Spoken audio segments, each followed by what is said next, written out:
গীতাৰ অধ্যায় 18 শ্লোক নম্বৰ 62 ভগৱানে স্বয়ং কৈ আছে যে অৰ্জুন সেই পৰমেশ্বৰৰ শৰণলৈ যোৱা যাৰ কৃপাত পৰম শান্তি আৰু শাশ্বত স্থান অৰ্থাৎ সতলোক প্ৰাপ্ত হ'ব।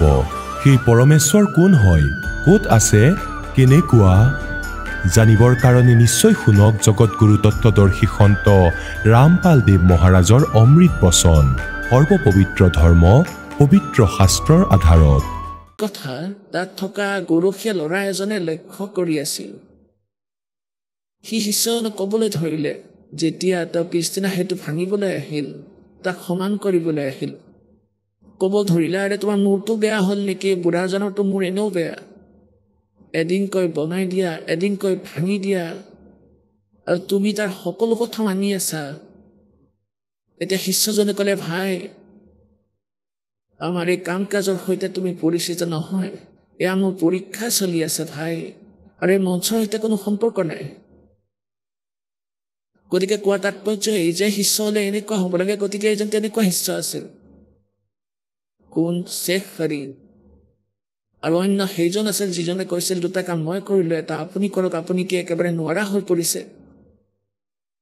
এতিয়া এনেকৈ ল'ৰা ছোৱালীক কোৱা হয়, বেটা এনেকুৱা কৰা, তেনেকুৱা কৰা। গতিকে সিহঁতৰ ঈৰ্ষা হয় যে শ্বেখ ফৰিদক বেছি মৰম কৰে। এতিয়া মৰমনো কি কৰিলে, নিজৰ কাম কৰাব লাগিছিল, কৰালে। গতিকে তেওঁলোকে ভাবিলে শ্বেখ ফৰিদক এনেকুৱা কৰিম যাতে গুৰুদেৱৰ হৃদয়ৰ পৰা নামি যায়। গতিকে সিহঁতৰ চিন্তা আছিল যে গুৰুদেৱে গুৰুগাদীৰ মালিক শ্বেখ ফৰিদক বনাব। এতিয়া আহিছে ভগৱান প্ৰাপ্ত কৰিবলৈ, আৰু আকৌ জাবৰত লাগি আছে তেওঁ কেনেকুৱা সংখ্য, কেনেকুৱা সন্ত যাৰ গাদীৰ ফুক আছে। শ্বেখ ফৰিদৰ সেই ফুক নাছিল। তেওঁ কেৱল নিজৰ কৰ্তব্য পৰায়ণ আছিল, নিজৰ কৰ্তব্যক মুখ্য ভাবিছিল। তেওঁ আহিছিল মালিকক পাবলৈ। গতিকে সিহঁতে এটা স্কিম বনালে যে গুৰুদেৱৰ হৃদয়ৰ পৰা শ্বেখ ফৰিদক বাহিৰ কৰিব। কোনো এনে ভুল কৰাব লাগে যাৰ বাবে গুৰুদেৱ ইয়াৰ প্ৰতি ৰুষ্ট হয়। এতিয়া তাত কি কৰি থোৱা আছিল? সকলোকে সেৱা দিবৰ বাবে এটা এটা দিন ঠিক কৰা হৈছিল। 5-6জন শিষ্যৰ মাজত এদিন এজন শিষ্যৰ ডিউটি পৰিছিল, পুৱাৰ পৰা সন্ধিয়ালৈকে গুৰুদেৱৰ সকলো কাম তেওঁই কৰিব। তেনে ভোজন ৰান্ধা, খোৱা, কাপোৰ ধোৱা, আৰু গুৰুদেৱে হুকা খাইছিল, হুকা খুওৱা, তাৰ চাফাই, বাকী কামবোৰ অন্যায় কৰি দিছিল। গতিকে এদিনাখন শ্বেখ ফৰিদৰ এনেদৰে চলি আছিল ৰুটিন। এদিন তেওঁৰ সেৱাৰ পাল পৰিল, আৰু গুৰুদেৱ, কাৰণ এওঁলোক তপস্বী সিদ্ধ পুৰুষ, তপস্বী তমগুণ বেছি থাকে, ক্ৰোধ বেছি থাকে। সেই গুৰুজনে কি কৰিছিল যে ৰুটি খাই ভোজন কৰি হুকা টানিছিল। সন্ধিয়া আৰু দুপৰীয়াও। সন্ধিয়া সময়ত এদিন কি হ'ল যে সন্ধিয়া পৰত শ্বেখ ফৰিদৰ সেৱাৰ দিন আছিল। সিহঁতে ভাবিলে দিনৰ ভাগত শ্বেখ ফৰিদে যিকোনো প্ৰকাৰে হুকাৰ জুই আনিব। গুৰুজনৰ অভ্যাস কি আছিল?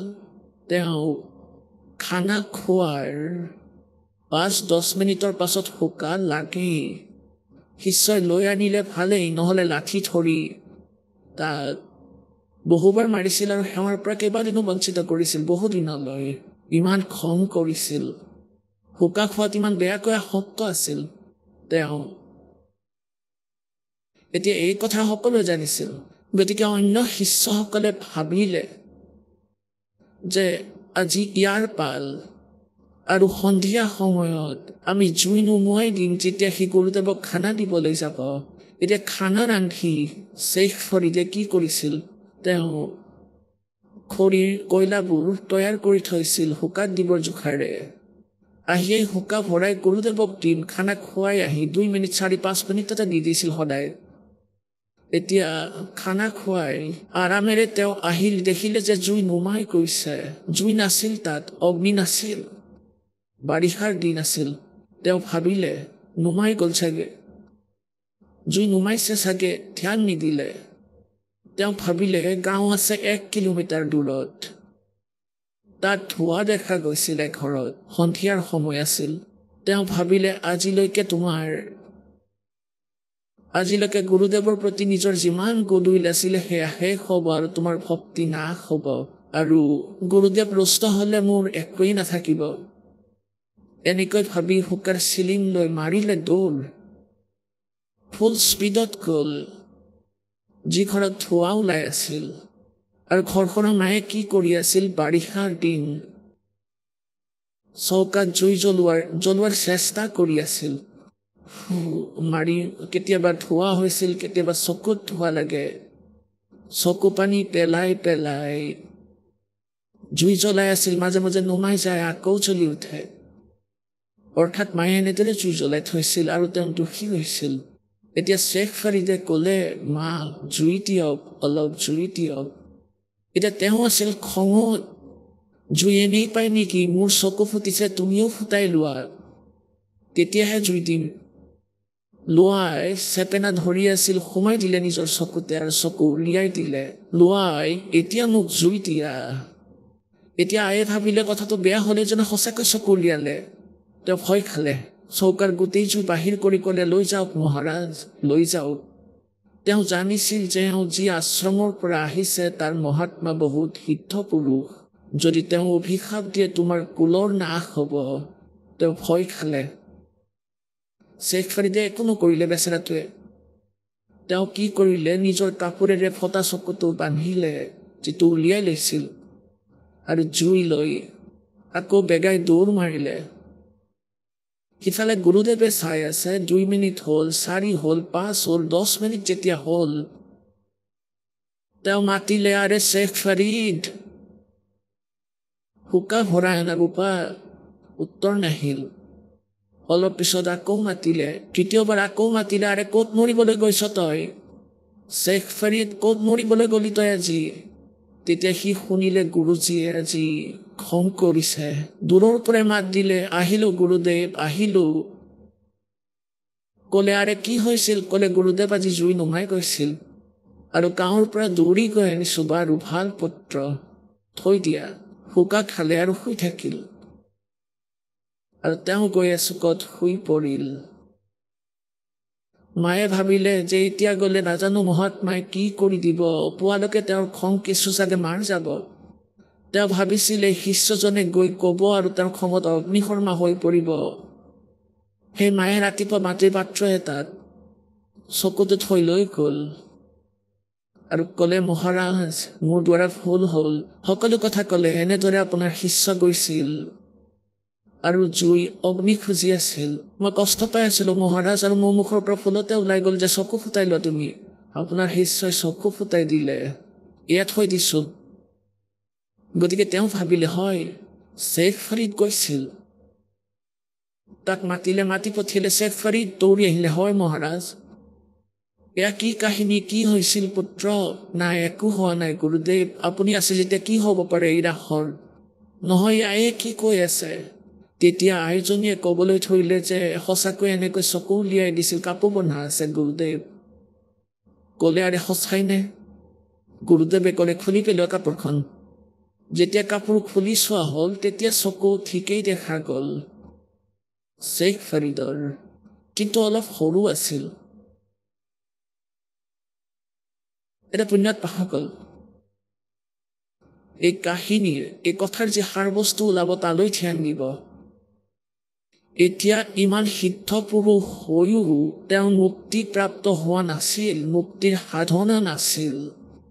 পৰমাত্মাই কৈছে, পৰমেশ্বৰে নিজৰ অমৃত বাণীত এনেকুৱা 24 সিদ্ধিও আপোনাৰ যদি থাকে আৰু যদি সত্য সাধনা নাথাকে, তেতিয়াও আপোনাৰ জীৱন ব্যৰ্থ।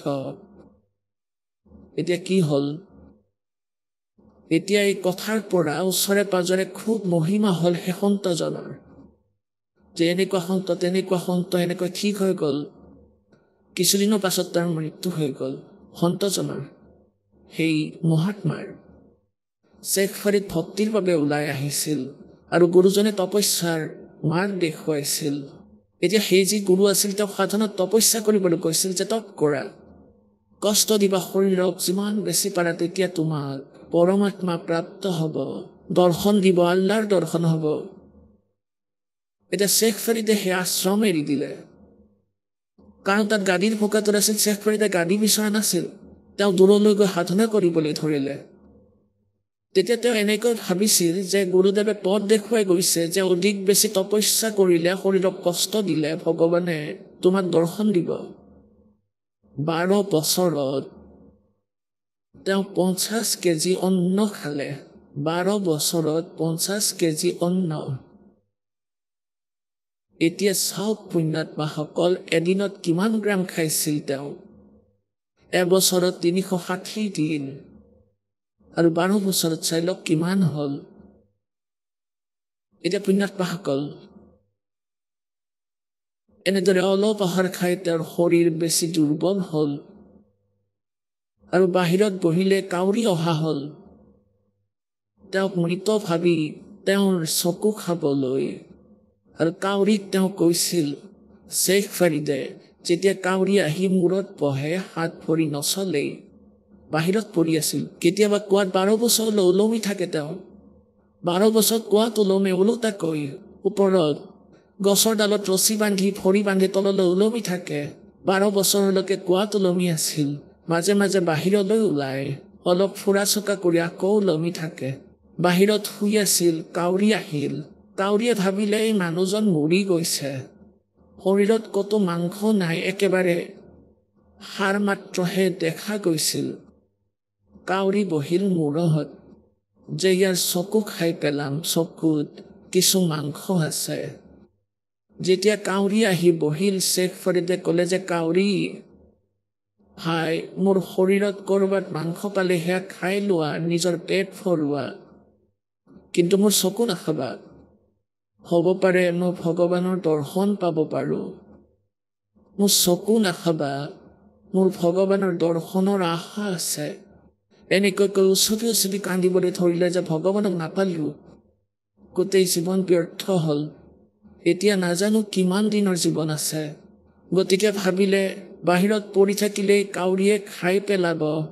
লাহে লাহে ভৰিত ৰছী বান্ধিলে, আৰু লাহে লাহে অভ্যাস হৈয়ে গৈছিল, ওলমি থাকিল। আৰু উচপি উচপি কান্দিলে যে ভগৱান আল্লাহ, আপোনাৰ দৰ্শন নহ'ল, আৰু জীৱনৰ অন্ত পৰিল। কি ত্ৰুটি হ'লে পাপীৰ দ্বাৰা গুৰুদেৱে যি কৈছিল মই সকলো কৰি আছো। এতিয়া যেতিয়া এইটো অৱস্থা দেখে, কৈছে যে যিজন মোৰ শৰণত আছে, এনেকুৱা পুণ্য আত্মা যি থাকে, তেওঁলোকে কেতিয়াবা কবিৰ পৰমেশ্বৰৰ শৰণত তেওঁৰ সান্নিধ্যত সাধনা কৰি আছিল। যেতিয়া কবিৰদেৱ তত্ত্বদৰ্শী সন্তৰ ৰূপত পৃথিৱীত বিৰাজমান হয়, সেই সময়ত ইমান ভাল ভক্তি হৈ যায় যে অনেক জনমলৈও যদি পাৰ নহয়, তেতিয়া ইয়াত ঘূৰি থাকে, তেওঁৰ ব্যাকুলতা থাকে, সেই ভক্তিৰ অংশ সমাপ্ত নহয়, যেনেকৈ আপোনালোকৰ মাজতো আছে। এই সকলো পুণ্য আত্মাৰ যি অন্য পন্থত বা ধৰ্মত বা অন্য কোনো মন্দিৰ মছজিদ গুৰুদ্বাৰত গৈ আছে, তেওঁলোকে পৰমাত্মাৰ ভক্তি বিচাৰি আছে। তেওঁলোকে কেতিয়াবা কোনোবা যুগত পৰমাত্মা কবিৰদেৱৰ সান্নিধ্যত ভক্তি কৰি আছিল। এতিয়া শেখ ফৰিদ সেই পুণ্য আত্মাসকলৰ মাজত কোনোবা এজন হয় যি পাৰ হোৱা নাছিল। আমি মাজতে বিচলিত হৈ পৰোঁ, কাৰণ আমি ভগৱানক চিনিব নোৱাৰিলোঁ, কাৰণ আমি সদগ্ৰন্থৰ লগত পৰিচিত নাছিলোঁ। সেইকাৰণে আমি বিচলিত হৈ আছিলোঁ। ভগৱান আহি গুচি গ'ল, আমি ইয়াতে পৰি থাকিলোঁ, কাৰণ আমি তেওঁক চিনি নাপালোঁ, তেওঁৰ ওপৰত বিশ্বাস নহ'ল। এতিয়া শেখ ফৰিদ ওলমি আছে, কান্দি আছে বেয়াকৈ। আৰু কেতিয়া 2 दिन मेरी शरण हूँ ताका हूँ मैं दास, और गैर गैर लाग्या करूँ जब लग धरती आकाश। তাত গৈ থিয় হ'ল পৰমাত্মা কোৱাত গৈ, আৰু ৰছী বান্ধি থোৱা আছিল। সেই ৰছীডালত ধৰি লৈ এনেকৈ টানিলে ওপৰলৈ, যেনেকৈ বাল্টি উলিয়াই পানীৰ কুৱাৰ পৰা। শেখ ফৰিদ যেতিয়া কুৱাত ওলমি থাকে ওলোটাকৈ, তেতিয়া কোনো গৰখীয়া আহিছিল। গৰখীয়া স্বভাৱতে দুষ্ট থাকে। সিহঁতে কি কৰিছিল, সেই ৰছীডালত ধৰি এনেকৈ এনেই লৰাই দিছিল। শেখ ফৰিদ কেতিয়াবা কুৱাৰ এফালে গৈ লাগে, কেতিয়াবা সিফালে গৈ লাগে, এনেকৈ। আৰু তেওঁ এনেদৰে বেচেৰাতে নিজৰ টাইম পাছ কৰে। সিহঁত শিশু 1-2 ল'ৰাই এনেকৈ এৰি থৈ গৈছিল। এতিয়া শেখ ফৰিদে ভাবিলে যে আজি এইজন ভাল উস্তাদ আহিছে, এইজনেতো বাহিৰত উলিয়ালে মোক। তেওঁ এনেকৈ বাহিৰলৈ টানি আছিল, পৰমাত্মাই ওপৰলৈ টানিছে, ওলমি আছিল, আৰু ক'লে ভাই মোক জোকাই নল'বা তুমি, সাধু সন্তক দুখ নিদিয়ে, আপুনি নিজৰ কাম কৰক, মই নিজৰ কাম কৰি আছোঁ। ওলোটাকৈ ওলমি থাকিয়ে কথা কৈ আছে, মোক এৰি দিয়া আকৌ। পৰমাত্মাই ক'লে, আপুনি ইয়াত কি কৰি আছে? শ্বেখ ফাৰিদে ক'লে যে মই পৰমাত্মাৰ দৰ্শনৰ বাবে, ভগৱানৰ দৰ্শনৰ বাবে মই সাধনা কৰি আছো। পৰমেশ্বৰে ক'লে যে ময়েই পৰমাত্মা, ময়েই আল্লাহ, ময়েই আল্লাহু আকবৰ, হে কবিৰ আল্লাহ ময়েই। শ্বেখ ফাৰিদে ক'লে ধেমালি নকৰিবা, তুমি আল্লাহ নহয়। পৰমাত্মাই ক'লে আৰু আল্লাহ কেনেকুৱা থাকে? ক'লে যে তেওঁ নিৰাকাৰ, তেওঁক জানো দেখা পোৱা যায়? পৰমেশ্বৰে ক'লে সোজা মানুহ, যদি পৰমাত্মা নিৰাকাৰ তেন্তে কিয় কৈ আছা মই ভগৱানৰ দৰ্শনৰ চেষ্টা কৰি আছো? এতিয়া দেখিবা কিটো? যদি সাকাৰেই নহয় তুমি কি দেখিবা? এতিয়া এনেকৈ কয়, ইয়াত হাৰিয়ানাত প্ৰবাদ আছে, জ্ঞান কাৰ গান কা চমকাই যাবে। এতিয়া তেওঁৰ একেবাৰে সকলো অংগ চিধা হৈ পৰিল। শ্বেখ ফাৰিদৰ আৰু পৰমাত্মা থিয় হৈ আছে সন্মুখত। একেবাৰে বুজি পালে যে সঁচাকৈয়ে পৰমাত্মাই ক'লে এফালে তুমি কৈ আছা ভগৱান নিৰাকাৰ, তেওঁ বেচোন, আৰু এইটো কৈ আছা যে তেওঁ দৰ্শনৰ বাবে চেষ্টা কৰি আছো, সাধনা কৰি আছো। প্ৰথমে এইটো চোৱা, তুমি কৈ কি আছা, কৰি কি আছা? তেতিয়া তেওঁ ভাবিলে, শ্বেখ ফাৰিদে হয় মানুহজনে সঁচাকৈ কৈছে, ষোল্লও নাই সঁচা, ইফালে বিশ্বাসো হোৱা নাই যে এইজন ভগৱান। ভৰিত ধৰিলে, এনে ধৰে। এই কথা তেওঁৰ মনত আছিল যে কোৰাণ শ্বৰীফত এইটো লিখা আছে যে সেই পৰমাত্মাৰ বিষয়ে কোনো বাক খবৰে ক'ব। গতিকে তেওঁ এনেকৈ ভাবিলে, তেওঁ আল্লাহ হ'বই নোৱাৰে, কিন্তু বা খবৰ নিশ্চয় হয়, অৰ্থাৎ তত্ত্বদৰ্শী নিশ্চয় হয়। তেওঁ এক ছেকেণ্ডতে সকলো কথা বুজাই দিলে যে নিৰাকাৰজনক দেখিবা কেনেকৈ? যদি নিৰাকাৰেই হয় তেন্তে কিয় কৰি আছা এই সাধনা? ভৰিত ধৰি ক'বলৈ ধৰিলে, মহাৰাজ মোক ৰাস্তা কৈ দিয়ক। ভগৱানক ক'লে যে আহা কৈ দিম। সেই ৰছী খুলি দিলে, বহি গ'ল, ক'বলৈ ধৰিলে। পৰমাত্মাই ক'লে, শৰীৰৰ লগত তুমি কিয় শত্ৰুতা কৰি আছা? এইটো ক'ত লিখা আছে? কোন শাস্ত্ৰত এনেকুৱা কৰিলে ভগৱান পায় বুলি? শ্বেখ ফাৰিদে ক'লে, মোৰ গুৰুদেৱে এনেকৈ কৈছে। পৰমাত্মাই ক'লে, তোমাৰ সেই গুৰুজন নকলি আছিল। শ্বেখ ফাৰিদে ক'লে, মহাৰাজ নিন্দা নকৰিব গুৰুদেৱৰ, এতিয়া এই শ্ৰদ্ধালু থাকেই এনেকুৱা। পৰমাত্মাই ভাবিলে যদি বেছিকৈ কৈ দিওঁ ই একেবাৰে নিজৰ কৰ্ম বেয়া কৰিব। পৰমেশ্বৰে ক'লে, পুত্ৰ এই শৰীৰৰ লগত তুমি শত্ৰুতা কৰি আছা। এনেকৈ ভগৱান নোপোৱা? ক'লে, হয় মহাৰাজ, এইটো মই বুজিলো, এনেকৈ নাপাই বাবেতো ইমান সময় পাৰ হৈ গ'ল। তেতিয়া পৰমেশ্বৰে ক'লে, আহাৰ খোৱা। প্ৰথম অঞ্জন সংযম ৰাখে, অলপ খাব, অৱশ্যেই খাব, বেছিও নাখাব যে পেট ওলমি যোৱাকৈ, পেট ভৰাই নিশ্চয় খাওঁ। আৰু ইমানকৈ নাখাব যে অন্ত্ৰাশয় দুৰ্বল হৈ পৰে আৰু শৰীৰ অকামিলা হৈ যায়। অলপ অৱশ্যেই খাব, কিন্তু সীমিত খাব। অলপ মানে যিমান আপোনাৰ ভক্তিৰ যোগ্য, তাতকৈ বেছিও নাখাব আৰু একেবাৰে নাই বুলিও নক'ব। গতিকে লাহে লাহে মালিকে তেওঁক খানা খুৱাবলৈ আৰম্ভ কৰিলে। ফল আহাৰ আদি খুৱালে। আকৌ ক'লে, ভোজন কৰা, ভক্তি কৰা, মই তোমাক মন্ত্ৰ দিম, এনেকৈ কৰিবা। তেতিয়া সেই শ্বেখ ফাৰিদৰ কল্যাণ হ'ল। পৰমাত্মাই কৈছে, লাগি কামাৰগে ওৰে হে লাগে চোট কাল জাকৰ কে, লাগি কামারগে ওর হে लगे चोट काल जाकर के, लगे चोट काले जाकर। কৈছে যে যাৰ ধ্যান লাগিছে তাৰ অৱস্থা বেলেগ হয়, তাৰ কলিজাত দৃঢ়তা আহে পৰমাত্মাক পোৱাৰ। बन कुएं में शेख फरीद ने कैसी मीठी बोली भाषा, कुएं में शेख फरीद ने किसी मीठी बोली भाषा, तुम चुन चुन कागा खा लियो रे मेरे हाडों पर का मासा, तुम चुन चुन कागा खा लियो रे मेरे हाडों पर का मासा, मेरे दो नैना मत छेड़ी और मोहे राम मिलन की आशा, मेरे दो नैना मत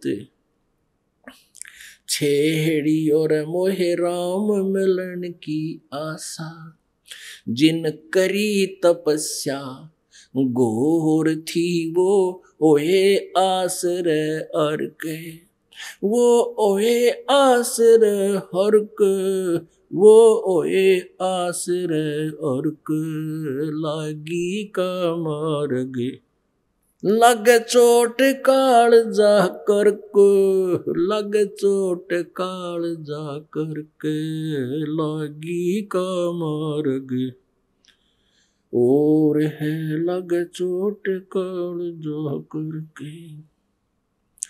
सुल्तानी मगन बैराग में जिन तज दिया बलख बुखारा, सुल्तानी मगन बैराग में जिन तज दिया बलख बुखारा, कदे पालकियों में चाल तेरे आज ठालिया गुदड़ बारा, कदे पालकियों में चाल तेरे आज ठालिया गुदड़ बारा, सब संगी छोड़ी रोवती रोवे था कुण बासारा, सब संगी छोड़ी रोवती रोवे था कुण बासारा, शोर मचारण वास में ना देखा पीछा फिर के, ना देखा पीछा फिर के, ना देखा रे पीछा फिर के, लागी का मार्ग और है लग चोट काल जा करके, लग चोट काल जा करके, लग चोट काल जा करके, ला बन बीच भरतरी भूप ने एक मारा ताण निशाना, बन बीच भरतरी भूप ने एक मारा ताण निशाना, कोई घड़ी सदी थी आवन की साधु का हो गया आना, कोई घड़ी सदी थी आवन की साधु का हो गया आना, कोई मुआ मर्ग जवा दियो न तारे धरो न बाणा, कोई मुआ मर्ग जवा दियो न तारे धरो न बाणा, वो जिंदा कर दिया ढोर था शस बण्या परीक्षा करके, शस बण्या परीक्षा करके, शस बण्या परीक्षा करके, लागी का मार्ग और है लग चोट काल जा करके, लग चोट काल जा करके, लग चोट काल जा करके, लागी का मार्ग। गोपी चंद जोगी हो गए जिन ले लिया भगमा बाणा, गोपी चंद योगी हो गए जिन ले लिया भगवा बाणा, गुरु महल जनाने भेज तेरा भिख डोढ़ी पे अलख जगाना, गुरु महल जनाना भेज तेरे डोढ़ी पे अलख जगाना, भोजन 3600 छोड़ के भिक्षा का भोजन खाना, व्यंजन 3600 छोड़ कर भिक्षा का भोजन खाना, तन पड़ गया कमजोर था ना खाया उदर भर के, ना खाया उदर भर के, ना खाया रे उदर भर के, लागी का मार्ग और है लग चोट काल जा करके, लग चोट काल जा करके, लग चोट काल जा करके, लागी का बाजीद कहे उठाओ ऊंट को, लोग कहें ये मुआ। बाजीद कहे उठाओ ऊंट को, लोग कहें ये मुआ। रही कुछ नक्सक बिगड़या है नहीं, बाजीदा अचरज हुआ। कुछ नक्सक उठन आड़ी चीज रही ना, गया ओढ़े सलानी सुआ। रही उठन वाली चीज नहीं, गया ओढ़े सलानी सुआ। कुछ नक्सक बिगड़या है नहीं, बाजीदा अचरज हुआ। कुछ नक्सक बिगड़या है नहीं, बाजीदा अचरज हुआ। जिन किया अचंबा घोर है, तजा राज काल से डर के। तजा राज काल से डर के, तजा राज काल से डर के। लागी का मार गे और है, लग चोट काल जा करके। लागी का मार गे और है, लग चोट काल जा करके। लग चोट काल जा करके, लग चोट काल जा करके। पीपा दरिया में कूद गए रजिन कसी करी डेठाई। पीपा दरिया में कूद पड़े रजिन कैसी करी डेठाई। वो नरपाड़ा जीत गए जिन सिर धड़की बाजी लाई। वो नरपाड़ा जीत गए रजिन सिर धड़की बाजी लाई। कह मंगलानंद चेतियो तुम सोच समझ मेरा भाई। कह मंगलानंद चेतियो रे तुम सोच समझ मेरा भाई। बिन चेत्य ये झूठा शोर है, कुछ जाइयो सुकर्म करके। कुछ जाइयो सुकर्म करके, कुछ जाइयो रे सुकर्म करके। लगी का मार्ग और है, लग चोट काल जा करके। এতিয়া পুণ্যাত্মাসকলে মহাপুৰুষসকলৰ হিচাপ দিছে এই কবিজনে। আৰু ইয়াত সেই মহাপুৰুষসকলৰ জ্ঞান দিছে যিসকলে পৰমাত্মাৰ বাবে সমৰ্পণ কৰিছে। এতিয়া পৰমেশ্বৰ কবিৰদেৱে কৈছে এই কথাবোৰ অকল কৈ শুনাবৰ বাবে নহয়, এইবোৰ কৰি দেখুৱাব লাগিব। এই গান গোৱা বুজোৱা আৰু কোৱা শুনাতে সীমিত থাকিলে নহ'ব, এইটো এনেকৈ কৰিব লাগিব। আৰু এয়া কিমান সহজ প্ৰক্ৰিয়া, পৰমাত্মাক পাবলৈ যুগ যুগ ধৰি চেষ্টা চলাই আছে। এজন পিপা ঠাকুৰ নামৰ ৰজা আছিল।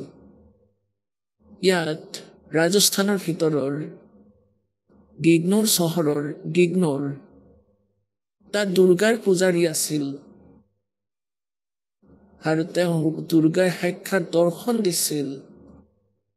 আৰু এদিন ৰামানন্দদেৱ গুচি গ'ল সেইফালে, কাৰণ ৰামানন্দক পৰমেশ্বৰ কবিৰদেৱৰ জ্ঞানৰ পৰিচয় হৈ গৈছিল। আৰু পৰমেশ্বৰে কৈছিল যে আপোনাৰ মহিমা বহু সাধাৰণ মানুহে আপোনাৰ কথাত বিশ্বাস কৰে আৰু আপুনি মহৰ্ষি বুলি প্ৰসিদ্ধ। আপুনি এই দাসে যি জ্ঞান দিছে তাৰ প্ৰচাৰ কৰক। তেওঁ পৰিচিত হৈ গৈছিল পৰমাত্মাৰ লগত। আৰু কবিৰদেৱক ৰামানন্দে দেখিছিলে ঔষধ লোকত।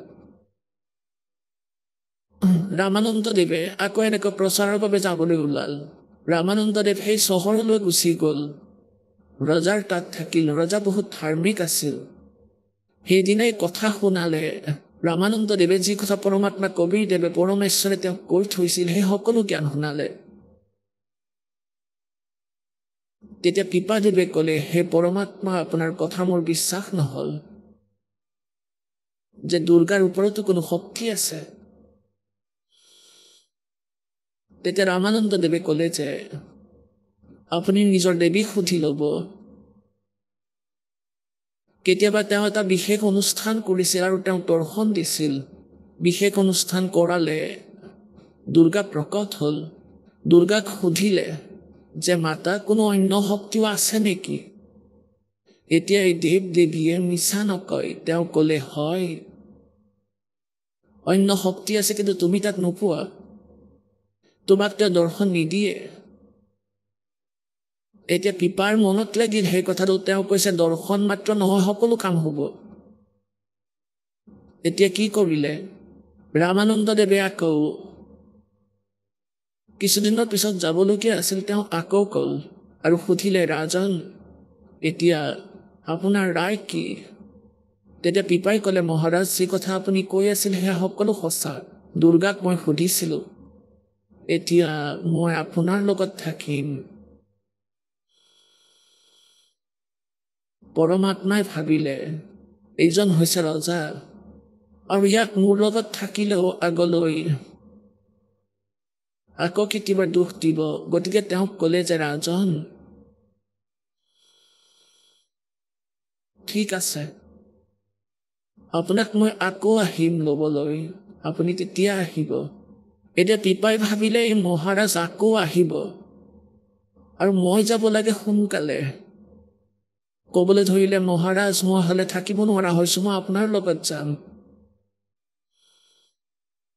বহুত বুজালে যে ৰাজন তাক মাটিত শুব লাগিব, শাকে লোনে খাব লাগিব, ক'লে সকলো কৰিম মই। তেতিয়া তেওঁ ভাবিলে বাৰু ঠিক আছে, সাজু হোৱা তুমি।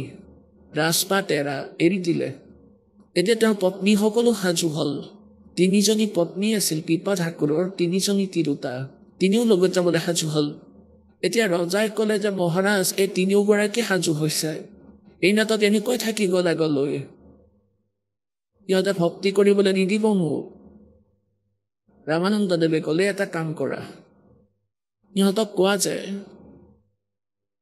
নিজৰ গহনা পাতি আৰু আভূষণ ভাল ভাল কাপোৰ ইয়াতে এৰিব লাগিব, শৰীৰত যি কাপোৰ পিন্ধা আছে সেয়াহে লগত লৈ যাব পাৰে। কৈ দিয়ে তেতিয়া কোনো আপত্তি নাই। তেওঁ এনেকৈ কৈ দিলে সকলোকে। এতিয়া তিনিওৰে ওচৰত ৰজাই ক'ব ধৰিলে যে নিজৰ আভূষণ সকলো ইয়াতে খুলি থৈ দিয়া, ছিংগল কাপোৰ পিন্ধি লোৱা, এটাকৈ ড্ৰেছ লৈ বোলা মোৰ লগত। দুজনীয়ে এনেকৈ ক'লে যে নাই, মই গহনা নেৰিম, আভূষণ নেৰিম, ইমান সোণ ইমান ধুনীয়া হাৰ, আমি নাযাওঁ তেন্তে। সেই তৃতীয়জনীৰ নাম আছিল সীতা। সীতাই সকলো আভূষণ খুলি তাতে থৈ দিলে, সাধাৰণ শাৰী পিন্ধিলে, কেৱল চিম্পল শাৰী পিন্ধি তাই তৈয়াৰ হ'ল। এতিয়া ৰজা উভতি আহিল। গুৰুদেৱ বহি আছিলে বেলেগ স্থানত বাহিৰত। ক'বলৈ ধৰিলে গুৰুদেৱ, দুটা আপত্তি নাইকিয়া হ'ল, এটা থাকিল তাই তৈয়াৰ হ'ল। কাৰণ ৰামানন্দদেৱে গম পাইছিলে যে তিৰোতাৰ নিজৰ আভূষণ প্ৰাণতকৈ প্ৰিয় বোধ হয়। যিসকলে আভূষণো ত্যাগ কৰে তেন্তে তেওঁ ভক্তিৰ বাধক হ'ব নোৱাৰে, তেওঁ পুণ্যাত্মা। আৰু যদি ত্যাগ কৰে তেনেহ'লে ঠিক আছে, তেতিয়া ভক্তি কৰিব পাৰিব। আৰু আভূষণত লাগিলে মুক্তি কেতিয়াও নাপায়। আভূষণতে যদি লাগি থাকে তেন্তে ই ভক্তিযোগ্য নহয়। তেন্তে দুজনে মানা কৰিলে, লগত যাবলৈ মানা কৰিলে, এজন তথাপি সাজু হৈ গ'ল।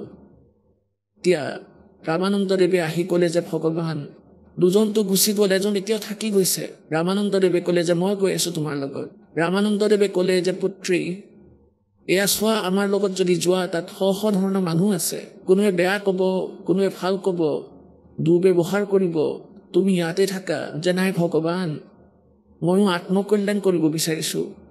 তেতিয়া ৰামানন্দদেৱে ক'বলৈ ধৰিলে আমাৰ লগত যদি যাব বিচাৰে তেনেহ'লে তুমি নিবস্ত্ৰ হৈ যাব লাগিব। এতিয়া সীতাই ক'লে ঠিক আছে। যেতিয়া শাৰী খুলিবলৈ ধৰিলে যে এতিয়া লওক, তেতিয়া ক'বলৈ ধৰিলে আই হ'ব হ'ব। তেতিয়া ৰামানন্দদেৱে ক'লে পিপাজীক যে আইক লগত লোৱা, এওঁ তোমাৰ বাধা নহয়, সহযোগী হ'ব। তাইতো কোৰবান কৰি দিছে সকলো। লোক লাজ মৰ্যাদা কি তেৰলিও তোৰ বগাবে ৰাম বদত। তেতিয়া দুয়ো ওলাই গ'ল। ৰামানন্দদেৱৰ লগতে থাকিল। ৰামানন্দদেৱ ক'ৰবাত বিহাৰলৈ ফুৰিবলৈ গ'ল, বেলেগ ক'ৰবাত সৎসংগ কৰিবলৈ। তেওঁক ক'লে যে তুমি ইয়াতে থাকা, মই 10-15 দিনৰ ভিতৰতে আহিম। তেওঁলোক আশ্ৰম এৰি গ'ল। তেওঁলোকে শুনিছিল যে ভগৱান শ্ৰীকৃষ্ণদেৱৰ দ্বাৰকা জলমগ্ন হৈ গ'ল, পানীত ডুবি গ'ল। সেই সীতা আৰু পিপা দুয়োগৰাকী ঘূৰি আছিলে, পতি পত্নী অৰ্থাৎ ভগতনী। তাতে এজন পালি আছিলে তেওঁ সুধিলে কোৱা হয় যে ভগৱান শ্ৰীকৃষ্ণৰ দ্বাৰিকা আছিলে ইয়াতে ভগৱান এতিয়াও ইয়াতে থাকে নেকি পালিয়ে ক'লে যে হয় ইয়াতেই থাকে ইয়াৰ ভিতৰত আছে এই নদীৰ ভিতৰত এতিয়া তেওঁলোক দুয়োৱে ভাবিলে যে গুৰুদেৱ অহা আগে ভগৱানক সাক্ষাৎ কৰি আহোঁ সহজ সৰল হয় ভকতসকল এই নিষ্কৰ্মা মানুহজনৰ কথাত বিশ্বাস কৰি লৈছিল যে ভগৱান ইয়াতে আছে দ্বাৰিকাৰ তলত গোৱালীৰ বালকো আছে তাতে খেলে তাত দুয়োৱে ভাবিলে যে গুৰুদেৱ আহিবলৈ আৰু এসপ্তাহ বাকী আছে গতিকে ভগৱানক সাক্ষাৎ কৰি আহোঁ দুয়োৱে এই কথা ভাবি জঁপিয়াই দিলে সেই নদী এতিয়া পৰমেশ্বৰ কবীৰদেৱে সেই নদীৰ ভিতৰতেই দ্বাৰিকা ৰচি দিলে সেই ভকতসকলৰ বাবে এতিয়া 7 দিনলৈ তাত থাকিলে গোৱাল বালককো সাজু কৰি পেলাইছে ভগৱানেনো কি কৰিব নোৱাৰে আৰু শ্ৰীকৃষ্ণৰ ৰূপ লৈ তাতে ফুৰি আছে 7 নম্বৰ দিনা তেওঁলোক উভতিব ধৰিলে ভগৱান আমি যাব লাগিব আমাৰ গুৰুদেৱ আহিবলগীয়া আছে তেতিয়া শ্ৰীকৃষ্ণৰ ওপৰত পৰমেশ্বৰ পূৰ্ণ ব্ৰহ্মই এটা আঙুঠি উলিয়াই দি দিলে আৰু পিপাজীক পিন্ধাই দিলে সেইটোত লিখা আছিলে কৃষ্ণ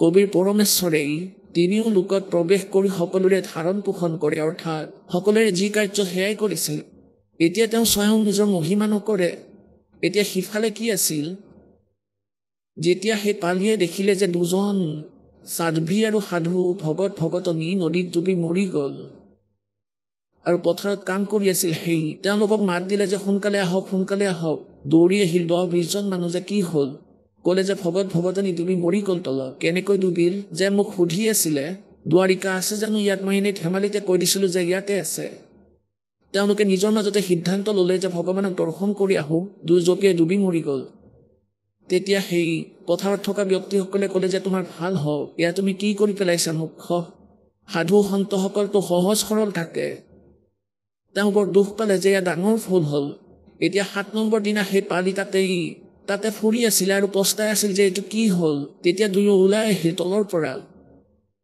তেতিয়া ভয় খালে যে ভূত ক'ৰ পৰা আহিলে পালিয়ে ভাবিলে এয়া কি হ'ল ইহঁততো সন্মুখতে থিয় হৈ আছে পলাই যাব নোৱাৰোঁ এতিয়া কি কৰোঁ সাহস যোগাই ক'লে যে আপোনালোক জীৱিত কেনেকৈ হ'ল তেওঁলোকে কৈছিলে আমি ক'ত মৰিছিলোঁ নদীততো আমি ডুব যোৱা নাছিলোঁ ডুবেতো তেওঁলোক যিসকলে ভগৱানৰ ভক্তি নকৰে আমিতো ভগৱানক লগ কৰি আহিছোঁ শ্ৰীকৃষ্ণৰ লগত ঘূৰিলোঁ ফুৰিলোঁ তাতে গোৱাল বালকবোৰৰ লগত খেলিলোঁ এতিয়া তেওঁলোক ওলোৱা দেখি পুনৰ মাত লগালে যে আহি যাওক সোনকালে তেওঁলোক জীৱিত হৈ আহিছে তেওঁলোক আকৌ দৌৰি আহিলে তেওঁ আকৌ সুধিলে যে সঁচাকৈ তোমালোক ক'ত গৈছিলা 7 দিনলৈকে জীৱিত কেনেকৈ আছিলা তেওঁলোকে ক'লে আমি মৰাই নাছিলোঁ এতিয়া তেওঁ বিশ্বাস কেনেকৈ কৰিব গতিকে সেইকাৰণে ভগৱানে এটা আঙুঠি দিছিল যাতে বিশ্বাস হৈ যায় আঙুঠিটো সেইটো সোণৰ দৰে একেবাৰে নাছিল সেইটো সোণৰ নাছিল এনেকুৱা ধাতুৰ আছিল বেলেগ ধাতু দেখালে চোৱা ভগৱানে এই আঙুঠিটো দিছে ইয়াততো এনেকুৱা ধাতুও নাই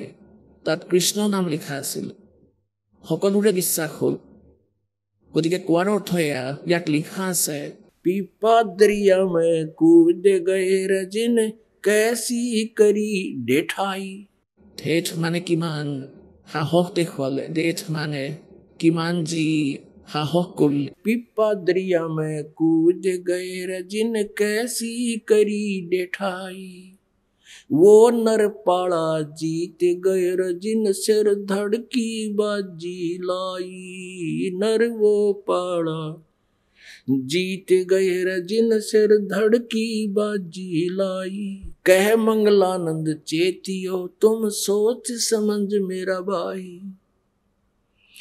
बिन चेते झूठा शोर है कुछ जाइयो रे शुक्र मुकर के कुछ जाइयो शुक्र मुकर के कुछ जाइयो रे शुक्र मुकर के लागी का मार गए और है लग चोट काल जा करके গতিকে সেইকাৰণে কৈছে যে কিবা ভাল কাম কৰি যাওক সংসাৰ এৰিতো যাবই লাগিব আপোনালোকে গতিকে কোৱাৰ অৰ্থ এইটো যে পৰমাত্মাক পোৱাৰ বাবে আমি যুগ ধৰি অনাই বনাই ফুৰিছোঁ এতিয়া এনেকুৱা সাধনাবোৰো কৰিলে পৰমাত্মাই এনেকুৱা লীলাও দেখুৱালে তথাপিও মুক্তি নহ'ল যেতিয়ালৈকে এই কবিৰ পৰমেশ্বৰৰ শৰণলৈ নাহে আৰু এই সৎ সাধনাবোৰ তেওঁলোকে নাপালে যিবোৰ আজি আপোনালোকে পাইছে।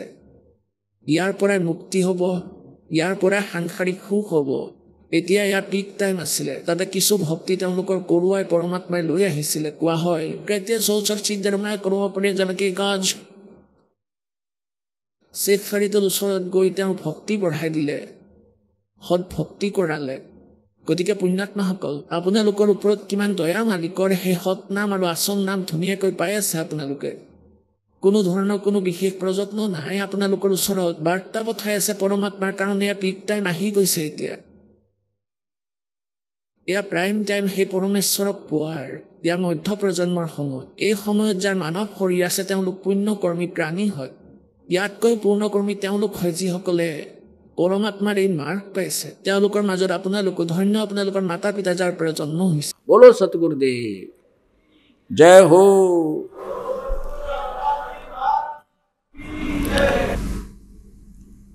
পৰম পিতা পৰমাত্মা পূৰ্ণ ব্ৰহ্ম সমগ্ৰ সৃষ্টিৰ ৰচয়িতা কুল মালিক কবিৰ পৰমেশ্বৰ দেৱৰ অসীম কৃপাৰে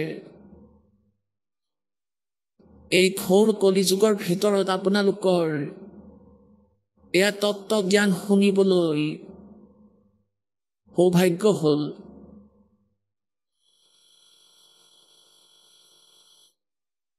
পুণ্যাত্মাসকল, পৰমেশ্বৰ কবিৰ দেৱ, কবিৰ পৰমাত্মা, তেওঁ এই পৰমেশ্বৰ হয়, তেওঁ এই শক্তি হয় যিজনে গোটেই ব্ৰহ্মাণ্ড ৰচনা কৰিলে।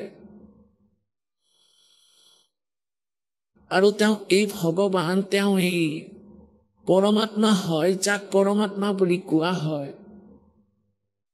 তেওঁ সেইজনেই হয় যাক পৰমক্ষৰ ব্ৰহ্ম বুলি কোৱা হয়। আৰু এই পৰমাত্মা পৰমক্ষৰ ব্ৰহ্ম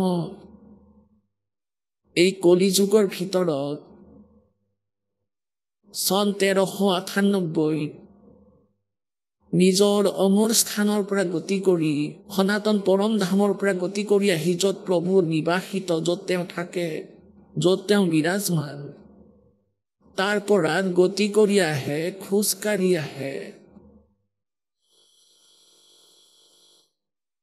সেই প্ৰকাৰে তেওঁ নিজৰ গুণ অনুসৰি, নিজৰ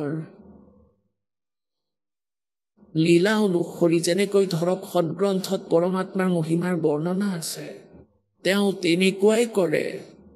সেই আধাৰত তেওঁ পৰমক্ষৰ ব্ৰহ্ম, যাৰ বিষয়ে গীতাৰ জ্ঞানদাতাই অষ্টম অধ্যায়ৰ 3য় শ্লোকত কৈছে যে তেওঁ পৰমক্ষৰ ব্ৰহ্ম, যি গীতা জ্ঞানদাতাৰ পৰাও ভিন্ন। অৰ্জুনে 8 নম্বৰ অধ্যায়ৰ প্ৰথম মন্ত্ৰত সুধিছিল যে হে প্ৰভু, আপুনি গীতাৰ অধ্যায় নম্বৰ 7 শ্লোক 29ত যি তৎব্ৰহ্মৰ বিষয়ে কৈছে যে তৎব্ৰহ্ম, সেই ব্ৰহ্ম তথা গোটেই আধ্যাত্মিক জ্ঞানক তথা সকলো কৰ্মক যিজনে জানে, তেওঁ কেৱল জৰা আৰু মৰণৰ পৰা মুক্তি পাবলৈ প্ৰযত্ন কৰে। জৰা মানে বৃদ্ধ, বৃদ্ধাৱস্থা, বৃদ্ধাৱস্থাৰ যি দুখ আৰু মৃত্যু, এই দুয়োৰে পৰা মুক্তি পাবলৈ প্ৰযত্ন কৰে। সেই কিং তৎব্ৰহ্ম, সেই তৎব্ৰহ্ম কোন, কি হয়? গীতাৰ জ্ঞানদাতাই অধ্যায় নম্বৰ 8 শ্লোক নম্বৰ 3 কৈছে যে তেওঁ পৰমক্ষৰ ব্ৰহ্ম। শ্ৰীমদ ভাগৱত গীতা অধ্যায় নম্বৰ 15 শ্লোক নম্বৰ 1 পৰা 4 তত্ত্বদৰ্শী সন্তৰ পৰিভাষা কৈছে যে তেওঁ ওলোটাকৈ ওলমি থকা সংসাৰৰূপী বৃক্ষৰ সকলো বিভাগকে জানে, স্ববেদবিদ। তেওঁ তত্ত্বদৰ্শী সন্ত। গীতাৰ অধ্যায় নম্বৰ 4 শ্লোক নম্বৰ 36ত ক'লে যে যি অধ্যায় নম্বৰ 4 শ্লোক নম্বৰ 32ত ব্ৰাহ্মণী মুখে সচিদানন্দ ঘন ব্ৰহ্মৰ বাণী বিস্তাৰিতভাৱে কোৱা গৈছে যে সকলো আধ্যাত্মিক অনুষ্ঠান, তাৰ বিষয়ে তথ্য সৎভক্তিৰ জ্ঞান দিয়া হৈছে। সেয়া তত্ত্বজ্ঞান। 4ৰ্থ অধ্যায়ৰ 36ত ক'লে যে সেই তত্ত্বজ্ঞানক তত্ত্বদৰ্শী সন্তৰ ওচৰলৈ গৈ বুজা, তেওঁক দণ্ডৱত প্ৰণাম কৰা, তাৰপিছত সেই তত্ত্বদৰ্শী সন্তই তোমাক পৰমাত্মাৰ তত্ত্বৰ জ্ঞান দিব।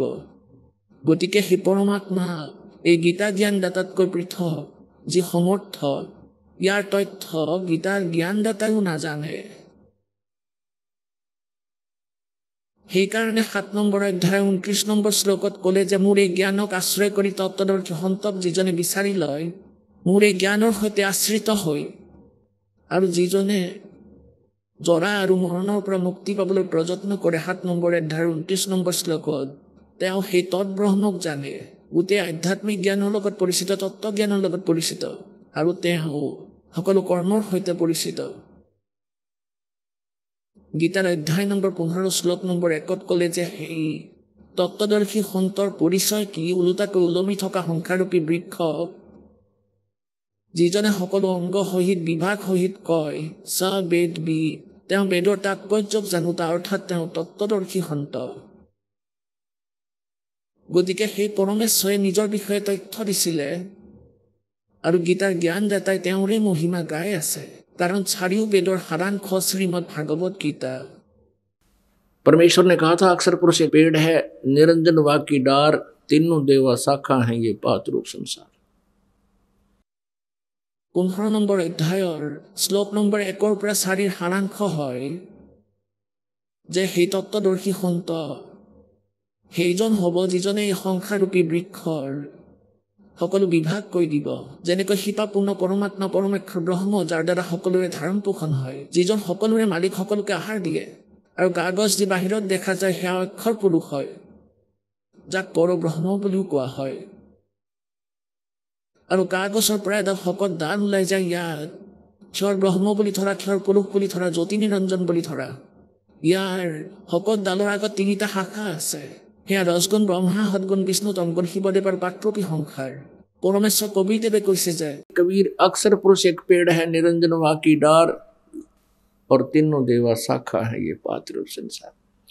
গতিকে সেই পৰমাত্মাই স্বয়ং তত্ত্বদৰ্শী সন্তৰ ভূমিকা কৰিবলৈ সৎলোকৰ পৰা গতি কৰি আহে নিজৰ সনাতন পৰম ধামৰ পৰা, য'ত তেওঁ থাকে, য'ত নিজৰ স্থান ধাম আছে, নিবাস আছে, আৰু আকৌ তেওঁৱে আহি যথাৰ্থ জ্ঞান দিয়ে, অন্যথা ইয়াৰ স্বামীয়ে ব্ৰহ্মই এই আধ্যাত্মিক জ্ঞানক পূৰ্ণৰূপেৰে লুকাই দিলে, নষ্ট কৰি দিছে।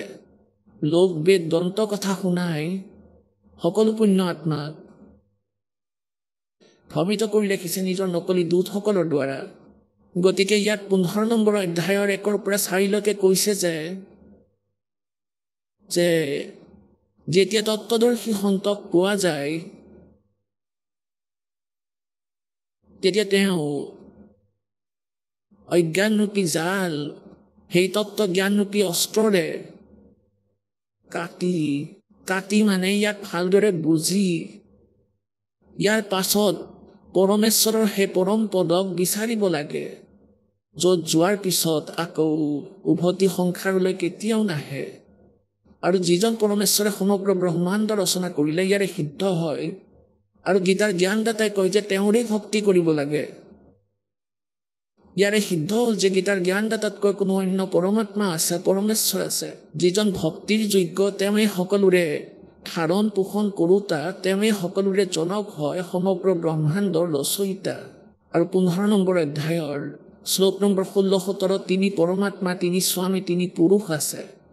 এজন ক্ষৰ পুৰুষ, এয়া ক্ষৰ পুৰুষে ধৰি লোৱা গা গছৰ শকত ডাল, যাক ব্ৰহ্মকাল বুলি কোৱা হয়, কাল ব্ৰহ্ম কোৱা, জ্যোতি নিৰঞ্জন কোৱা বা নিৰঞ্জন কোৱা, আৰু অক্ষৰ পুৰুষ এয়া গা গছ।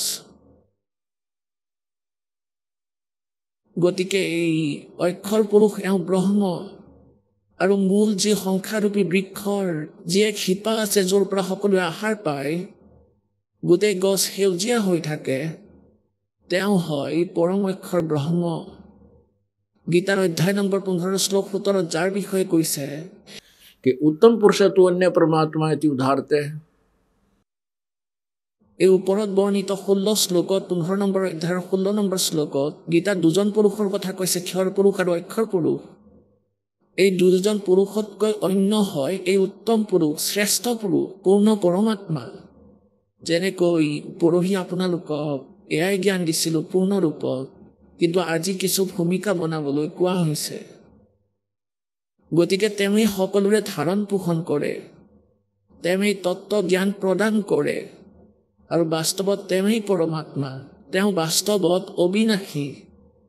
গতিকে সেই পৰমেশ্বৰ সতলোকৰ পৰা আহিছিলে চন 1398।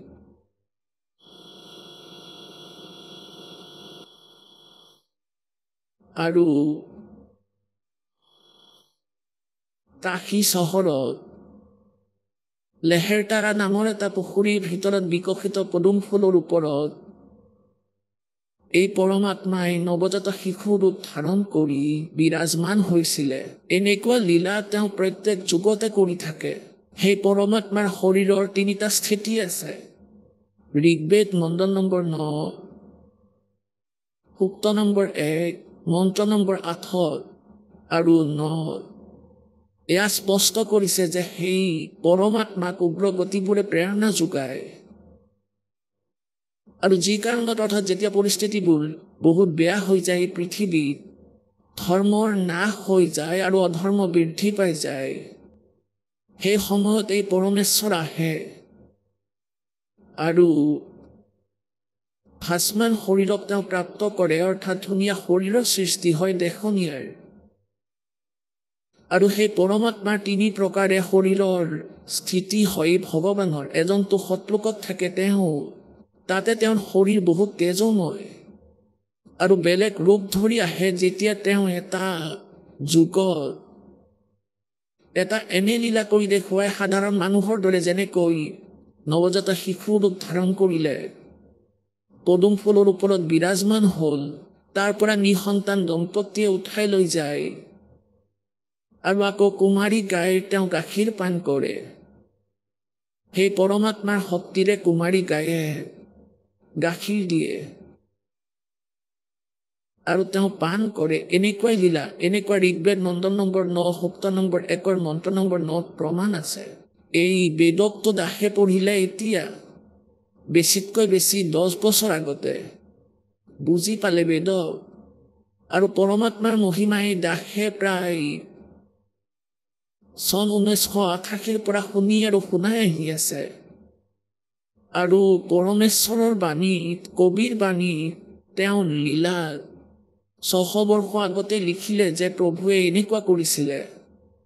গতিকে পৰমাত্মাই এনেকুৱা লীলা কৰিছিলে আৰু ইয়াৰ সাক্ষী আমাৰ বেদেও এয়াই সাক্ষী দিছে। গতিকে ইয়াৰে সিদ্ধ হয় যে কবিৰ ইজ গড। কোন হয় সেই কবিৰ? শিপিনী কবিৰ, যিজন বাৰাণসীত কাশীত আহিছিলে আৰু এজন সুপ্ৰসিদ্ধ কবিও তেওঁ আছিলে। কবিসকলৰ মাজতো তেওঁ এজন প্ৰসিদ্ধ কবি আছিলে। এনেকুৱাই প্ৰমাণ আছে বেদত যে এই পৰমাত্মা কবিৰ নাম পদবী, কাৰণ নিজৰ বাণী, নিজৰ সচিদানন্দ ঘন ব্ৰহ্মৰ বাণী লোকোক্তিৰ মাধ্যমত। আহক আমি এতিয়া সেই শ্ৰদ্ধালুসকলৰ অনুভৱবোৰ জানো, যিসকলে জগতগুৰু তত্ত্বদৰ্শী সন্ত ৰামপাল দেৱ মহাৰাজৰ পৰা দীক্ষা প্ৰাপ্ত কৰিছে তথা তেওঁৱেই কোৱা ভক্তি মাৰ্গ এওঁলোকে অৱলম্বন কৰি আছে। নমস্কাৰ বাইদেউ। নমস্কাৰ ছাৰ। কি নাম আপোনাৰ? সবিতা প্ৰজাপতি। সবিতা ক'ৰ পৰা আহিছে আপুনি? জিলা দামৈ, তহচিল হাটা, গাঁও কুমাৰপুৰৰ পৰা। সন্ত ৰামপালদেৱ মহাৰাজৰ শৰণলৈ অহাৰ আগতে আপুনি কি ভক্তি সাধনা কৰিছিল? অন্য দেৱী দেৱতাৰ ভক্তি কৰিছিলোঁ, অন্য উপাসনা কৰিছিলোঁ, ব্ৰতো ৰাখিছিলোঁ, সকলো দেৱী দেৱতাৰ ওচৰলৈ গৈ মাথা দুৱাইছিলোঁ। বাইদেউ, আপুনি ইমান শ্ৰদ্ধাৰে যিহেতু ভক্তি সাধনা কৰিয়ে আছিলে, তেন্তে আপুনি সন্ত ৰামপালদেৱ মহাৰাজৰ শৰণলৈ কিয় আহিলে? সন্ত ৰামপালদেৱ মহাৰাজৰ সৈতে পোনপ্ৰথমে মোৰ শহুৰ দেউতা জড়িত হৈছিলে। তাৰপিছত মোৰ ভগতদেৱ বেমাৰত পৰিল। তেতিয়া মোক ক'লে যে পুত্ৰী ব'লা তালৈ গৈ নাম দীক্ষা ল'বা। তেতিয়া আমি 2011ত বৰবালালৈ গ'লোঁ আৰু নাম দীক্ষা ল'লোঁ। বাইদেউ, আপুনি সন্ত ৰামপালদেৱ মহাৰাজৰ পৰা নাম দীক্ষা ল'লে, তাৰপিছত আপুনি কিবা বিশেষ লাভ পালেনে? হয় ভগতদেৱ ছাৰ, মোৰ আগতে বহুত বেমাৰ হৈছিলে। বেমাৰ হোৱাৰ বাবে জৰা ফুকা কৰিছিলোঁ আৰু দেৱী দেৱতাৰ ওচৰলৈ গৈছিলোঁ। যেতিয়াৰ পৰা সন্ত ৰামপালদেৱ মহাৰাজৰ শৰণলৈ আহিছোঁ, কোনো বেমাৰ নাই এতিয়া। জৰা ফুকা কৰিবলৈ গ'লে এদিনটো ঠিকেই থাকে, দুদিনলৈকে ঠিকে থাকোঁ। আপোনাৰ কি সমস্যা আছিল? প্ৰেত আত্মাই বাস কৰিছিল বহুত বেছিকৈ, আৰু বেমাৰত পৰিলে আজি এইটো ডক্টৰৰ ওচৰলৈ যাওঁ, কাইলৈ সেইটো ডক্টৰৰ ওচৰলৈ যাওঁ, আজি যদি এইখন ঠাইলৈ যাওঁ কাইলৈ আন এখন ঠাইলৈ যাওঁ। আপুনি ভাবিছিল নেকি যে আপোনাৰ ভূত প্ৰেতৰ সমস্যাৰ সমাধান আপুনি ডক্টৰৰ ওচৰত পাব? নাই, কোনো ডক্টৰৰ ওচৰলৈ যদি যাওঁ এজনে কয় সেইজনৰ ওচৰলৈ যোৱা, সিজনে কয় ইজনৰ ওচৰলৈ যোৱা। জৰা ফুকা কৰিবলৈ গ'লেও কয় যে তাৰ ওচৰলৈ যোৱা নাইবা তাৰ ওচৰলৈ যোৱা। এদিন ভাল পাওঁ, দুদিন ভাল পাওঁ। তাৰপিছত এখন ঠাইলৈ গ'লোঁ যেতিয়া আমি ভাগৰি পৰিছিলোঁ। যেতিয়া তাত ক'লে যে এতিয়া মই নোৱাৰিম আৰু, এতিয়া তুমি বৰবালাৰ সন্ত ৰামপালদেৱ মহাৰাজৰ শৰণলৈ যোৱা, তুমি তাতেহে ঠিক হ'বা। গতিকে মই সন্ত ৰামপালদেৱ মহাৰাজৰ শৰণলৈ আহিলোঁ। কালে লৈয়ে গৈছিল মোক, মই মৰিয়ে গৈছিলোঁ। কালে লৈয়ে গৈছিলে মোক। সন্ত ৰামপালদেৱ মহাৰাজে ক'লে যে লৈ যোৱাচোন, ক'লৈকে লৈ যাব পাৰা মোৰ আত্মাক। তাৰপিছত কালক ক'লে যে এৰি দিয়া এই আত্মাক, এতিয়াই তাইৰ মৃত্যুৰ সময় হোৱা নাই, তাই ভক্তি কৰিব লাগিব, বৰ্তমান তাই মোৰ আত্মা। তাৰপিছত কালে আধা দূৰ লৈ গৈ মোক এৰি দিলে। যেতিয়া মোক কালে লৈ যাবলৈ আহিছিলে বহুত ডাঙৰ ডাঙৰ ৰূপত, মহৰ ৰূপ ধৰি আহিছিলে, তেতিয়া মই ইজনৰ ঘৰত লুকাইছিলোঁ, সিজনৰ ঘৰত লুকাইছিলোঁ। তাৰপিছত গুৰুদেৱে মোক বচালে আৰু ক'লে পুত্ৰী ভক্তি কৰিবা কেৱল। মই ক'লোঁ হ'ব গুৰুদেৱ, এতিয়া মই ভক্তি কৰিম। সন্ত ৰামপালদেৱ মহাৰাজে মোক জীৱন দান দিলে। বাইদেউ, সন্ত ৰামপালদেৱ মহাৰাজৰ পৰা নাম দীক্ষা লোৱাৰ পিছত আপুনি কি কি লাভ পালে? ভগতদেৱ, যদি মই লাভৰ কথা কওঁ তেন্তে কেৱল এটা দিনে উকলি নাযায়, ৰাতিও উকলি যাব। এনেতো সৰু সুৰা লাভ পৰমাত্মাই মোক দিয়ে থাকে। যদি ভাবি লওঁ যে আমাৰ আজি এইটো কাম হ'বলগীয়া আছিলে, তেতিয়া সন্ত ৰামপালদেৱ মহাৰাজে সেই কামটো কৰি দিয়ে। যদি আমি ভাবিছিলোঁ যে আমাক আজি এইটো বস্তু লাগে, সেইটো বস্তু লাগে, তেতিয়া সন্ত ৰামপালদেৱ মহাৰাজে আমাক দি দিছিল। যদি মই ভাবিলোঁ আৰু ভগতদেৱক কওঁ যে আজি মোৰ গালৈ প্ৰেত আহিছে, তেতিয়া মোক তেওঁ কয় যে তোমাৰ তাত প্ৰেতেই আহি থাকে। তাৰপিছত সন্ত ৰামপালদেৱ মহাৰাজক মই প্ৰাৰ্থনা জনাওঁ, তেতিয়া আমাৰ সকলোবোৰ সেইদিনাখনে নোহোৱা হৈ যায়। বাইদেউ, সন্ত ৰামপালদেৱ মহাৰাজৰ পৰা নাম দীক্ষা লোৱাৰ পিছত আপুনি বহুত লাভ পালে। তেন্তে কি আন দেৱী দেৱতাক পূজা কৰাৰ সময়ত তেওঁলোকে আপোনাক মৃত্যুৰ পৰা নবচালে? যেতিয়া কালৰ জালে আপোনাক লৈ গৈ আছিলে তেতিয়া আপুনি আন দেৱী দেৱতাক মনত পেলোৱা নাছিলে নেকি? সকলো দেৱী দেৱতাক মনত পেলাইছিলোঁ, কোনো দেৱী দেৱতাই হাত নলগালে। বহুত তান্ত্ৰিকৰ ওচৰলৈ গ'লোঁ, কিন্তু কোনেও একো কৰিব নোৱাৰিলে। শেষত এজন তান্ত্ৰিকে কৈ দিলে যে এতিয়া আৰু তাইক দেৱীয়ে বচাব নোৱাৰে, এতিয়া সন্ত ৰামপালদেৱ মহাৰাজেহে বচাব পাৰিব। বাইদেউ, সন্ত ৰামপালদেৱ মহাৰাজে আপোনাৰ ভূত প্ৰেতৰ সমস্যা দূৰ কৰাৰ বাবে, আপোনাৰ জীৱনত যি সমস্যা আছিল সেয়া দূৰ কৰিবৰ বাবে কিমান পইচা ল'লে? তেওঁ কোনো ধৰণৰ পইচা নলয় ছাৰ। একো পইচা নলয় নেকি? নলয়, কোনো পইচা নলয়। তাতে ফ্ৰীতে থকাৰ ব্যৱস্থা আছে, খোৱাৰ ব্যৱস্থা আছে, নাম দীক্ষাও ফ্ৰীতে দিয়ে। যদি কোনোবা ভকতে তালৈ যাব বিচাৰে, চাব বিচাৰে, তেন্তে চাব পাৰে, তাত কোনো খোৱাৰ সমস্যা নাই, পইচাও নলয়, এইবোৰ নহয় তাত। বাইদেউ, বহুত ভকতে এই কথা বিশ্বাস নকৰে। এই কথাবোৰত বিশ্বাস কৰাটো এক অন্ধশ্ৰদ্ধা, কাৰণ বেমাৰৰ চিকিৎসাটো হস্পিটেলতহে হয়। তেন্তে সন্ত ৰামপালদেৱ মহাৰাজৰ শৰণলৈ কিয় আহিব লাগে? ছাৰ, কথাটো এনেকুৱা, মেডিকেলত কোনো ধৰণৰ চিকিৎসাই নহয়। যদি তুমি চিকিৎসা কৰোৱা তেন্তে ইজনৰ ওচৰলৈ যাব লাগে, আন এজনৰ ওচৰলৈ যাব লাগে, কিন্তু কাৰো ওচৰতে একো চিকিৎসা নাই। কিন্তু সন্ত ৰামপালদেৱ মহাৰাজৰ ওচৰত সেই চিকিৎসা আছে যিবোৰ আন চিকিৎসকৰ ওচৰত নাই। বাইদেউ, আপুনি সন্ত ৰামপালদেৱ মহাৰাজক আন সন্ততকৈ কিদৰে পৃথক দেখে? আন গুৰুবোৰ ভণ্ড হয়, তেওঁলোকে কয় যে এইটো কৰা, সেইটো কৰা, সেইটো কৰা। আমাৰ গুৰুদেৱে এইটোহে কয় যে চিম্পলত থাকিবা, সাধাৰণভাৱে ভক্তি কৰিবা, কাকো দেখুৱাব নালাগে। সন্ত ৰামপালদেৱ মহাৰাজে বেদৰ পৰা কয়, অন্য গুৰুসকলে এনেই কৈ দিয়ে কথাবোৰ, গাঁৱে গাঁৱে গৈ মানুহক ঠগে। বাইদেউ, আপুনি ভকত সমাজক কি বাৰ্তা দিব বিচাৰিব? সন্ত ৰামপালদেৱ মহাৰাজৰ কৃপাত মই ভকত সমাজক বাৰ্তা দিব নোৱাৰোঁ, কিন্তু কথা এটা ক'ব পাৰোঁ। যদি নিজৰ কল্যাণ কৰাব বিচাৰিছে তেন্তে সন্ত ৰামপালদেৱ মহাৰাজৰ শৰণলৈ আহক আৰু নিজৰ কল্যাণ কৰাওক। যিসকলে সন্ত ৰামপালদেৱ মহাৰাজৰ পৰা নাম দীক্ষা ল'ব বিচাৰে তেওঁলোকে কেনেকৈ ল'ব পাৰিব? টিভিত বহুতকেইটা চেনেল আছে, চেনেলত সৎসংগ চায়, ফোনৰ ইউটিউবতো যদি চায়, ফেচবুকত যদি লাইক কৰি তাত চায়, তাত সন্ত ৰামপালদেৱ মহাৰাজৰ সৎসংগ আহে আৰু নামদান কেন্দ্ৰলৈ গৈ নাম দীক্ষা ল'ব পাৰে আৰু নিজৰ কল্যাণ কৰাব পাৰে। বহুত বহুত ধন্যবাদ। সৎ চাহেব।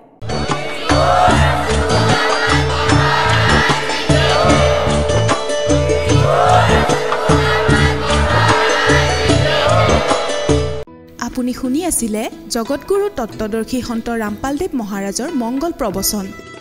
অধিক জানিবৰ বাবে ভিজিট কৰক আমাৰ ৱেবছাইট www.jagatgururampalji.org। সন্ত ৰামপালদেৱ মহাৰাজৰ শুভ আশীৰ্বাদত সমগ্ৰ বিশ্বতে 500তকৈও অধিক নাম দীক্ষা কেন্দ্ৰ আছে, য'ত সন্ত ৰামপালদেৱ মহাৰাজৰ দ্বাৰা বিনামূলীয়া নাম দীক্ষা দি থকা হৈছে। আপোনাৰ নিকটৱৰ্তী নাম দীক্ষা কেন্দ্ৰৰ ঠিকনা জানিবলৈ সম্পৰ্ক কৰক 8222880541।